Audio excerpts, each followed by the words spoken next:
我都減咗3.5kg順啲多。嗰陣係諗住，因為覺得自己中身比較重咁，然後同埋做運動做咗好耐，都好似未跌到體脂，咁所以就諗下會試其他方法去試下減肥咁樣咯。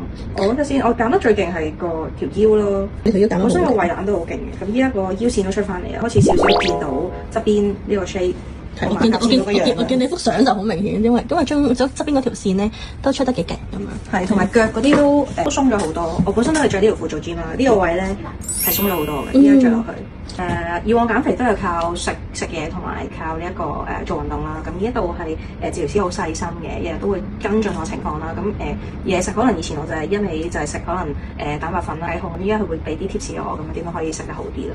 我見你腳條腰加埋都減得幾多，係我見到係個圍都12cm 都幾多，手腳都減咗，腳好明顯咯8cm，所以你條褲鬆咗都係好正常，但係應該鬆咗好多。同埋啲 sport bra 咧，呢個側邊咧都鬆咗好多，你見到都話瘦過之前好多，啲線條都好過之前，尤其是日日同我做 gym 嗰啲 friend 見到都話瘦咗好多。我覺得做10日以往可能比較難出汗嘅，但係依家可能一做 weight training 或者一踩機已經開始有少少爆汗啦。但係你覺得呢個10日辛唔辛苦咧？唔辛苦啊，減得好輕鬆啊。個人好似冇咁重咯，會輕盈咗，我覺得個人係啦，同埋跑步都好似快咗。你有冇拎翻以前啲衫着下？有啊，日日着住嗰條 gym 褲，其實每一日着住都覺得鬆咗。我覺得你都瘦咗好多。